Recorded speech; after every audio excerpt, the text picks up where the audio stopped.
Kun sagantaa BBC Afaan Oromooti. Nu waliin tura.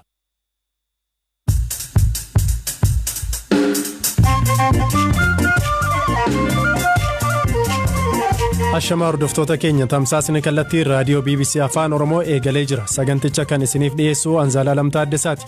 Mootummaan Itiyoophiyaa Daayiriktarri olaanaa dhaabbata fayyaa addunyaa Dr. Tedros Adhanom TPLF deeggaruu jechuun komachuu. What the government actually is not happy about, Tedros never. Mootummaan irra caalaa Tedrositti kan mufate maaltu ta'aa jira jedhee gaafachuu hafuu isaattidha. Akkasumas asiifachi jecha aanga'ootaa fi hoogganaan bulchiinsa yeroo fi naannoo Tigraay bakkeewwan to'annoo TPLF jalaa ba'an keessatti caasaa isaa diriirsuuf akka jiru ibsuu fi dhimmoota kaan irrattis waan dubbatan qabanneera. Kaayyoo daawwannaa itti aanaa ministeera muummee Dammaqaa Mokonnon gara biyyoota Afrikaatti taasisanis gaafanneera. Oduuwwan gaggabaaboo addunyaas qabna. Turtii gaarii.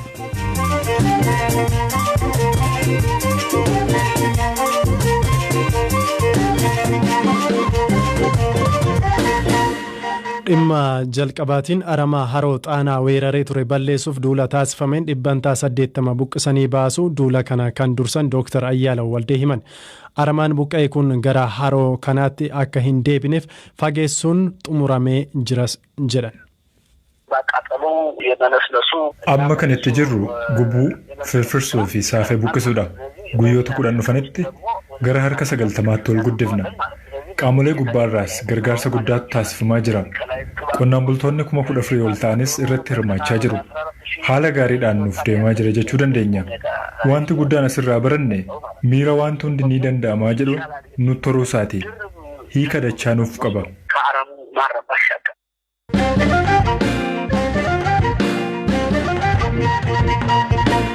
dhimmoota ittaananiitiin immoo wantoota Itiyoophiyaa keessatti deemaa jiran kan ilaalluta. Hoogganaan bulchiinsa yeroo fi mootummaa naannoo Tigraay Dr. Muluun Naggaa bulchiinsi isaanii bakkeewwan to'annoo TPLF jalaa bahan keessatti caasaa isaa akka diriirsu himan. Dr. Muluun ibsa miidiyaa har'aa kennan irratti bakkeewwan bilisa bahan kanneen keessatti namoota dhalattoota naannichaa ta'an akka muudan himaniiru. Hooggantootni TPLF olaanoon yakkaan barbaadaman waan jiraniif bulchiinsa isaanii keessa akka hin galles himaniiru. Dr. Muluun TPLF yeroo waggoota darban lamaaf jeequmsi akka biyyatti uumamuuf hirma hojjechaa ture jechuunis himataniiru. Over the past 2.5 years, the TPLF has been working to destabilize the country. Waggoota lamaaf walakkaa darbaniif TPLF biyya jeequuf hojjechaa turan. Gochoota tokkummaa fi olaantummaa biyyaa miidhan hojjechaa turan. Addatti dargaggootaaf ijoollee umriin isaanii hin geenye baay'ee maqaa humna addaa naannichaa fi milishaa jedhuun leenjisaa turan. Dabalataan uummata Itoophiyaa gidduu walamantaan akka hin jiraannee fi waljibbiinsi akka babal'atuuf hojjechaa turan. Sababa koronaa vaayirasiin filannoo biyyaalessaa dheereffame cabsuun filannoo geggeessan. Dhumarratti ammoo mootummaa federaalaaf beekamtii dhoowwachuun naannichatti jeequmsi akka uumamuuf hojjechaa turan. Haa ta'u malee kabaja uummata Tigraayiif jecha mootummaan federaalaa waraanatti akka hin galamneef waamicha taasisaa ture. Garuu gareen kun sadaasa sadii haleellaa nama qaanessu humna ittisa biyyaa naannicha keessa jiru irratti raawwate. This act is unacceptable, it's illegal, it is inhuman. Dr. Muluun uummanni Tigraay waraana kanarraa faayidaan argatu hin jiru jedhan. Dabalataan bulchiinsi yeroo fi naannicha keessatti filannoo biyyaalessaa ja'affaa akka qindeessu himuun TPLF kanarratti ni hirmaata isa jedhuuf ammoo murtoon mootummaa federaalaa kan eegamu tahaa jedhan. This conflict is not to bring development and peace to the people of Tigray, but waraanni kun naannoo Tigraayiif misoomas tahee nageenya fiduu hin qabu. Garuu ammas maatiin ijoollee isaanii akka dhaban, misoomni akka manca'u, uummanni Tigraay hiyyummaaf beela keessatti akka kufan taasisa. Kabajaa isaanii akka biyyaalessaatti miidhuun obbolaa isaanii uummata Itoophiyaa irraa akka qoodaman isaan taasisa. Tarkaanfii mootummaan federaalaa naannichatti fudhataa jiru waraana uummata Tigraay waliin geggeeffamu osoo hin taane tarkaanfii seera kabachiisuuti. Kanaaf manni maree federeeshinii naannichatti qaawwaan bulchiinsaa akka hin uumamneef mootummaan yeroo fi akka hundaa'u murteesse. Bulchiinsi yeroo fi hundaa'e kunis bulchiinsaa fi koree hojii raawwachiistuu naannichaa irra deebiin qindeessa.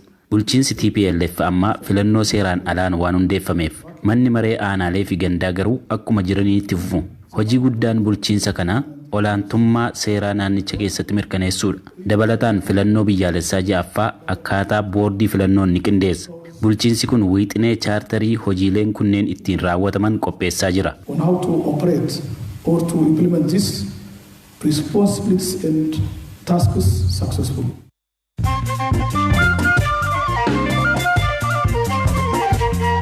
Kan dhaggeeffataa jirtan sagantaa raadiyoo BBC Afaan Oromoo kan magaalaa Naayiroobii irraatii isiniitiif darbaa jirudha. Gidduutti immoo oduuwwan gaggabaaboon isinitti hima. Keeniyaan yeroo weerara COVID kanatti illee abaaboo gara alaatti ergitu dabaluu himte. Gatiin abaaboo alatti ergame irraa doolaarri Ameerikaa biiliyoona 1.1 ta'uu argamuutu himame. Kunis kan ta'e fedhiin abaaboo gabaa idil addunyaa irratti dabaluu isaatiin akka ta'es ibsameera. Raashiyaatti lakkoofsi namoota COVID-19 qabamanii miiliyoona 2 darbe. Lakkoofsi kunis biyyoota namoonni baay'een itti qabaman keessatti sadarkaa 5ffaarra ishee kaa'eera. Ibsa guyyaa har'aa ba'e namoonni 463 lubbuun darbu ministeerri fayyaa Raashiyaa beekse. Biyyattiin seera maaskii fi gilaavii kaawwachuu cimaa ta'e labsiteetti. Loltootni olaanoo Awustiraaliyaa yeroo waraana Afgaanistaanitti lammiilee nagaa 39 seeraan ala ajjeesuu isaaniif ragaa qabatama argachuu gabaasni yeroo dheeraaf eegamaa ture ibse. Humni addaa Awustiraaliyaa seera dhabummaa humnoota isaa irratti qorannoo waggaa 4f gaggeessaa tureef argannoo isaa ibseera. Bu'aan qorannoo kana loltootni duraanis ta'ee amma hojiirra jiran 19 ajjechaa hidhamtoota qonnaan bultoota yookaan namoota nagaa bara 2009 fi bara 2013 raawwatameef poolisiin qoratamuu qabas jedhame. Ministeerri muummee Moozaambiik Kaalos Agostoono namoota 500,000tti hidhattoota islaamummaa finxaalessaniin aanaa Kaboo Delgaadoo irraa buqqa'an jedhe. Torban darbee kaaba Moozaambikitti namootni 50 ol hidhattoota kanneen morma irraa kutamuu miidiyaan biyyatti gabaase.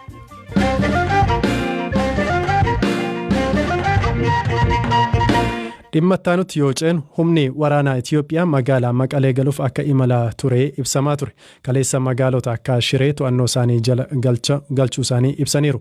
Har'a immoo humnootni TPLF Allamaaxaa deebisuun harka humna waraanaa Itiyoophiyaa jalaa akka fudhatan ibsaa jiru. Yaadataa biraan.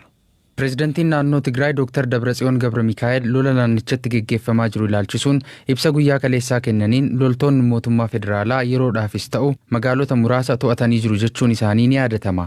Dubbii himaan humnoota TPLF Gabra Tsaadiq guyyaa har'aa ibsa kennaniin garuu haleellaa har'a humni keenya raawwateen injifannee jirraa jedhanii jiru. Nuti jalqabumaa kaasee tooftaan lolaa itti fayyadamne ofirraa qoluudha. Humnoonni Tigraay warreen mootummaa abbaa irree nurratti hundeessuuf dhufe humna guutuun ofirraa qolaa jira. Injifannoon iddoo qabachuu fi dhiisuudhaan hin ibsamu. Hanga yoonaatti kan nu bira darban nu haleelanii yookaan nu injifatanii miti. Bakka itti haleellu waan beeknuuf beekaa iddoo bannee dabarsina. Lola adda Allamaaxaa irratti har'a taasifameen waraana federaalaa keessaa ajajni 25ffaa fi 32ffaa birgeediin komaandoo 2 guutummaatti barbadaa'eera. Itaamaajoor Shumiin raayyaa ittisa biyyaa Itoophiyaa Birgaadeer Jeneraal Biraanuu Juulaa kaleessa humnoonni keenya loltoota Tigraay haleeluun magaalota muraasa bilisa baaseera jedhanii turani. BBC'n addatti dhimma kana qulqulleeffachuu hin dandeenye. Hanga gabaasni kun qindaa'ettis mootummaan federaalaa ibsa TPLF har'a baase kanarratti waan jedhe hin qabu.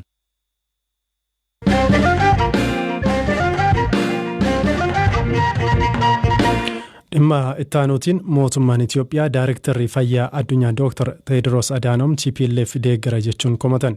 Itaamaajoor Shumiin waliigalaa raayyaa ittisa biyyaa Jeneraal Biraanuu Juulaa ibsa kennaniin Dr. Teediroos TPLF deeggaruuf dhakaan hin galagalchine hin jiru jedhan.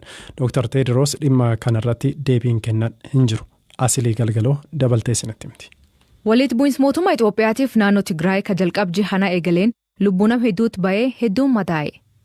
Eegii waraanni kun jalqabee bulchoota naannoo Tigraay kappaatii TPLF hidhamanii fi naannoon bulchiinsa yeroo takka hoogganamtuu mootummaan ajaje.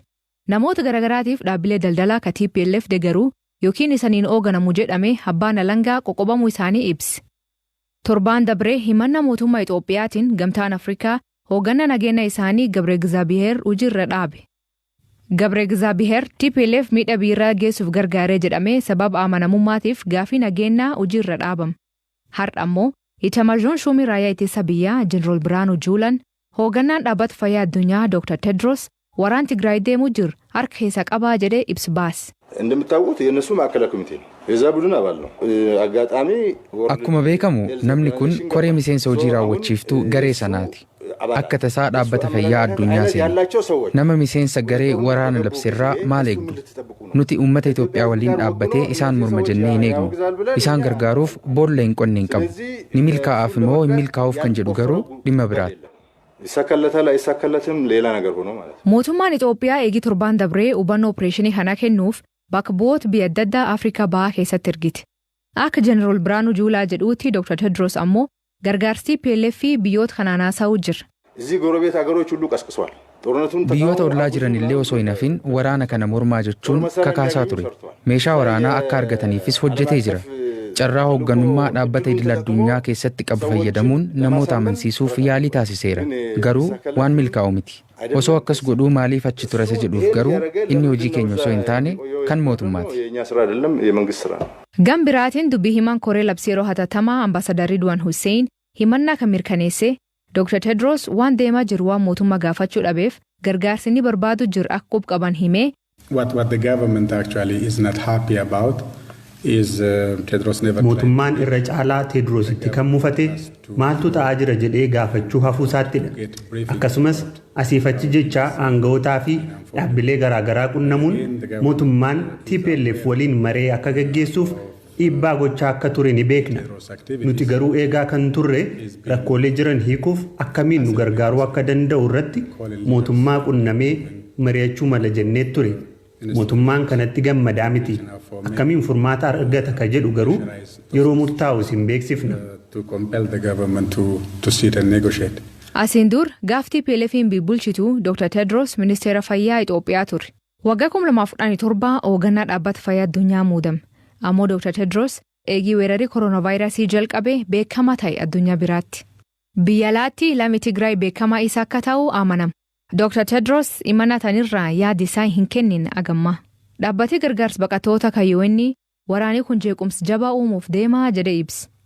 Lol kanaaf namkum 30 olii Tigraay keessaa bisuudanii baqate. Baqattoota kan harki guddaan ijoollee jedhan.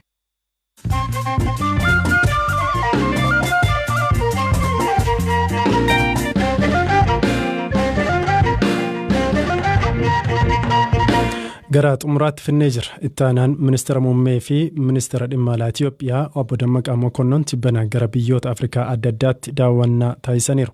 Dhimmi kunis haala kaaba Itoophiyaa deemaa jiru waliin wal qabata jedhanii kanneen kaasan jiru. Kaayyoo daawwannaa isaanii maali jedhee dubbii himaa ministeera dhimma alaa Itoophiyaa ambaasaadar Diinaa Muftii gaafadheera. The leaders of the neighboring countries on the situation in the northern part of Ethiopia. Daawwannaa kanaan Uganda, Kenya, Rwanda fi Democratic Republic of Congo taasisuun pirezidaantota waliin mari'ataniiru. Haala kaaba Itoophiyaa keessa deemaa jiru irrattis ibsa kennaniiruuf. Haaromsa gama dinagdee siyaasaa fi hawaasummaan Itoophiyaatti deemaa jirus ibsaniiruuf. Hooggantoota TPLF haaromsa kana dura dhaabbatan ilaalchisee hooggantoota biyyoota kanneeniif ibsa kennaniiru. Haleellaa isaan ajaja kaabaa irratti raawwatanis ibsuun tarkaanfii fudhatamaa jiru irrattis hubachiisaniiru. Mootummaan Itoophiyaas tarkaanfii seera kabachiisuu qofa raawwachaa akka jiruu fi waraana waliin akka hin taane ibsaafii turan. Gaggeessitootni kunneenis hariiroo Itoophiyaa waliin qaban akka itti fufan himaniiru. Dabalataan dhimma keessoo Itoophiyaa keessa galuu akka hin barbaannes himaniiru. Itoophiyaan biyyoota ollaarraa humna waraanaa gargaarsaaf gaafatti qabdi gaaffii jedhu ambaasaadar Diinaa Muftii odeeffannoo sobaati jedhan akka isaan hubatan gochuu qofadha hojiin amma hojjetamaa jirus jechuun ibsan. Kabajamtoota dhaggeeffattoota keenya sagantaa keenya har'aa osoo xumuriitiin dura oduuwwan muraasan isinitti hima. Keeniyaatti namootni daddabarsa daa'immaniin shakkaman 4 dabalataan to'atamuu ibsamee jira. Kun lakkoofsa namoota waliigalaan to'atamanii 7 dhaqqabsiisee jira. Oduu biraatiin gargaaraan dhimma alaa pirezidaantii Ameerikaa filataman Joe Biden waraanni naannoo Tigraay keessatti deemsamaa jiru akka dhaabbatuuf gaafataman.